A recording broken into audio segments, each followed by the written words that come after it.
E agora falando da parte mais Flamengo da situação, e o Igor Siqueira acompanhou de perto isso, o clima não está dos mais tranquilos. E o curioso, o Igor, porque a gente entra numa semana de semifinais de Copa do Brasil, na qual o Flamengo tem a vantagem para o jogo da volta contra o Grêmio, o São Paulo em desvantagem para o jogo contra o Corinthians, mas na prática os ambientes estão inversos, né? Quem tem a vantagem está conturbado, quem tem que reverter chega, entre aspas, mais tranquilo.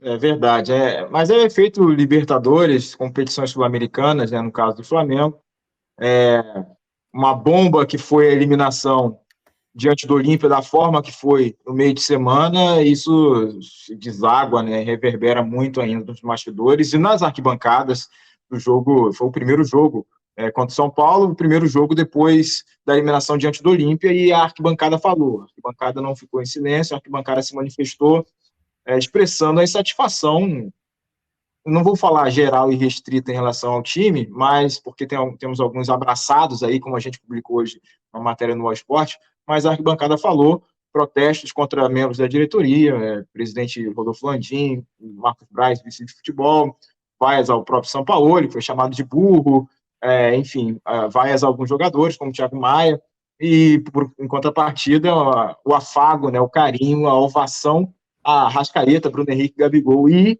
inclusive, ele, Pedro, que fez o gol do empate na partida contra o São Paulo, evitando uma derrota do Flamengo em casa no Brasileirão. E aí esse caldeirão de coisas, de situações, ele vai ganhando ingredientes a partir da passagem do tempo, com esse jogo importante, né, da competição mais, que se tornou a competição mais palpável para o Flamengo nessa temporada, que é a Copa do Brasil, o jogo quarta-feira contra o Grêmio, um contraste aí da atuação do Flamengo no jogo de ida, né, contra o Grêmio na semifinal, um passeio, vamos dizer assim, um jogo muito bem coordenado, bem organizado lá no 2-0 na Arena do Grêmio, e agora esse momento ruim do Flamengo após a eliminação na Copa do Brasil, o time travado, não desempenho, não deslancha, uma posse de bola ali muitas vezes inoperante, inofensiva ao time adversário, e esse foi o contexto um pouco do jogo de ontem, que terminou empatado. O São Paulo, por sua vez, saboreando a euforia, o lado bom de ter reforços do peso do quilate de Lucas Moura, que fez um gol ontem, o primeiro dele desde a volta ao tricolor, e a estreia ainda tímida do Rames Rodrigues, mas a torcida encheu o setor lá no estádio do Maracanã, festejou seus jogadores, enfim, nessa perspectiva de dar a volta por cima após perder por 2-1 para o Corinthians no confronto de ida. Da outro lado da semifinal da Copa do Brasil, jogos aí desse meio de semana que estão chegando. A gente está vendo a imagem do Lucas comemorando o gol do São Paulo, o primeiro dele nessa volta. Já tinha feito uma estreia interessante contra o Galo, embora tenha ficado marcado pelo pênalti, muito mais da vontade, do desejo, da ânsia de querer ajudar do que por um erro técnico mesmo. Claro que a especialidade dele é com a bola e não marcando, mas enfim. E agora já fazendo esse gol no Flamengo dentro do Maracanã, num jogo em que o Flamengo empata no finalzinho com esse pênalti que a gente estava debatendo agora há pouco. Então ficou aquele sabor diferente para o São Paulo no reencontro do Dorival com o Flamengo. Igor, acho que uma coisa que é importante, que estava sendo muito criticada e cobrada, era da ausência de manifestação dos dirigentes do Flamengo em meio a essa crise, principalmente entre São Paulo e Pedro. E o Marcos Braz falou, né? Falou pouco antes do Alan aparecer na zona mista para falar com a gente. Os dirigentes circulam ali naquela zona ali após entre o vestiário, enfim, a sala de coletiva. E o Braz não estava programada essa aparição dele ali para se manifestar em on, né, como a gente fala na zona mista, mas ele foi chamado por alguns repórteres ali, ele parou, respondeu 3 perguntas e basicamente a manifestação do Braz foi para negar, né, situações colocadas por algumas matérias durante a semana de que haveria, né, esse clima ruim entre os jogadores e a comissão técnica do São Paulo. Ele também foi, vamos dizer assim, aceitou, né, a manifestação da torcida, os protestos, desde que, pelo que o Braz mencionou, desde que não sejam de forma violenta, mas ele aceitou os xingamentos, assim, os protestos da torcida direcionados a ele mesmo, ao Landim, como eu mencionei, aos jogadores. A torcida tem direito de protestar, mas o Braz disse que, abre aspas, né, para ele, que ele não acredita, né, e desvalorizou, negou, desmentiu todas essas informações de que haveria uma má relação entre Sampaoli e o elenco do Flamengo. Sampaoli que foi classificado pelo Braz como um bom treinador, enfim. Nesse contexto todo, uma mensagem um voto de confiança da diretoria do Flamengo ao treinador argentino, embora o campo fala muito alto, né? Que, enfim, está devendo o Flamengo, enfim, a torcida insatisfeita com o Sampaoli, vide a vaia que veio quando ele substituiu o Arrascaeta no intervalo do jogo. E aí o Braz foi lá para contemporizar, trabalhar um pouquinho como bombeiro e dizer que o episódio com o Pedro, né, a questão do soco, foi algo muito fora da curva lá, que, enfim, na visão dele, da direita do Flamengo, foi conduzido da forma que tinha que ser conduzido, e agora na expectativa de que os resultados, o desempenho em campo e o mínimo de harmonia dentro desse time se estabeleça para que o Flamengo alcance o objetivo parece mais simples, né, tá mais próximo, que é o título da Copa do Brasil, e aí eles dizem que não jogam a toalha em relação ao Brasileirão, apesar da distância para o Botafogo. Agora, é engraçado, né, Igor? Você pensar que o Flamengo, com toda a ambição que tem desde 2019, que foi buscar um técnico como o Jorge Jesus, porque queria um técnico fora da curva, no momento da crise, o vice-presidente de futebol define o Sampaoli, técnico de Copa do Mundo, como um bom treinador.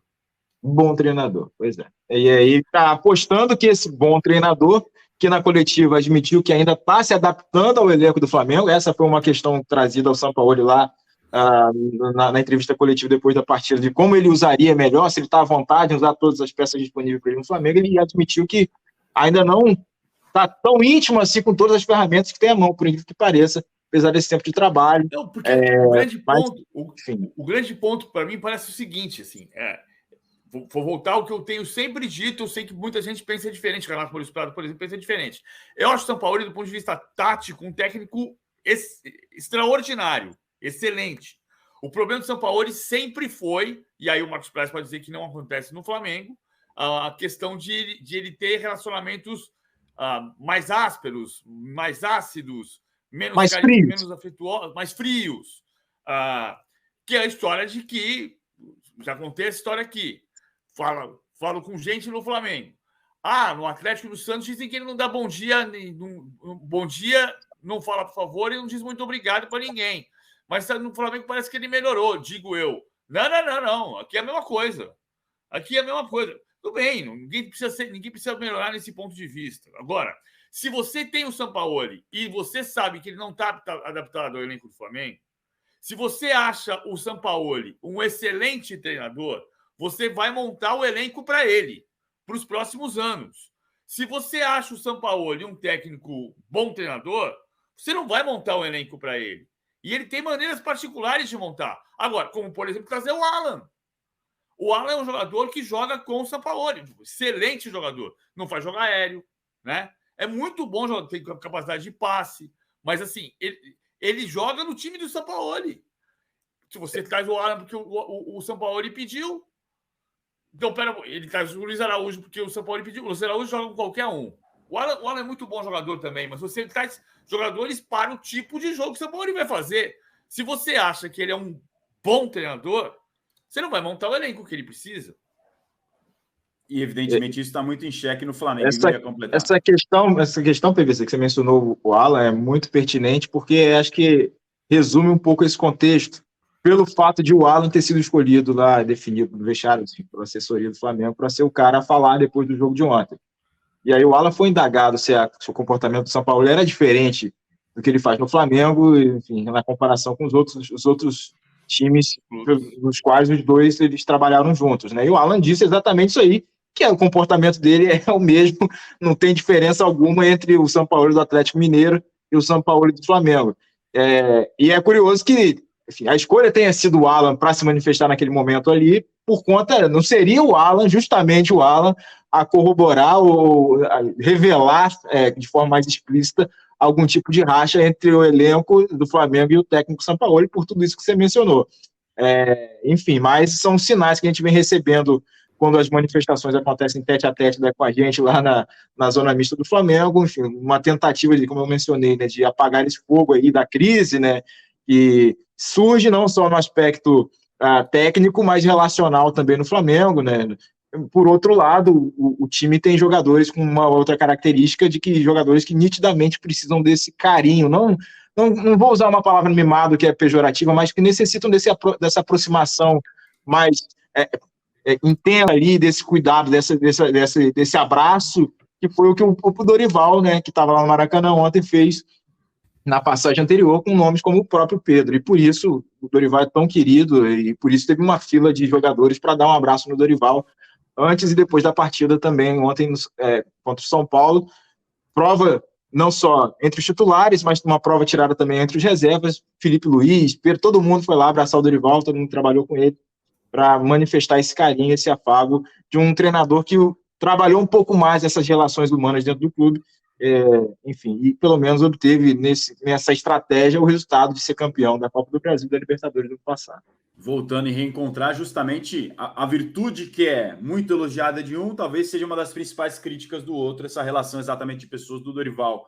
Ele torna um ambiente muito bom, é o que é um relato de vários dos clubes nos quais ele participou e trabalhou, no Flamengo não foi diferente, e agora em relação ao São Paulo, essa crítica em relação também à relação com as pessoas no dia a dia, que não é das mais fáceis, para dizer o mínimo nesse sentido.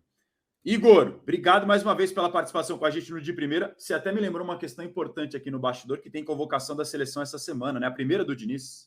Exatamente. Você estava acompanhando o debate de vocês aí um pouquinho mais cedo sobre seleção, né? O que faria, o que aconteceria com o Neymar e tal. A prova dos 9 a gente vai começar a tirar, ou a prova dos camisa 10 a gente vai começar a tirar na sexta-feira com a primeira convocação do Fernando Diniz na seleção brasileira, né? O evento está marcado, confirmado.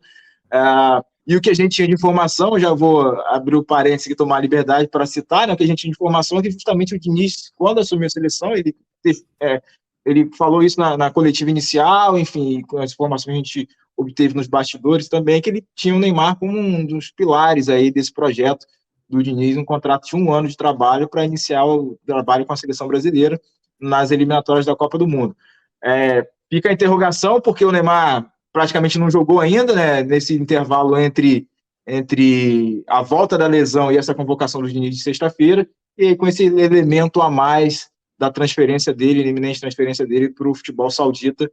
Vamos ver como é que o técnico da seleção, que se divide entre Fluminense e seleção brasileira, vai considerar esse contexto todo, pensando nesse projeto dele de 1 ano aí, que é de curtíssimo prazo, para eu trabalhar na seleção brasileira, lembrando que os primeiros jogos do Brasil, já em setembro, serão contra Bolívia e Peru, ou seja, adversários que não demandam tanta capacidade técnica da seleção, né? Os jogos mais difíceis serão mais adiante, tem o Uruguai esse ano ainda, tem, claro, a Argentina lá em novembro, mas início de trabalho, vamos ver como é que o Fernando Diniz vai começar a montar essa seleção brasileira a partir dessa semana.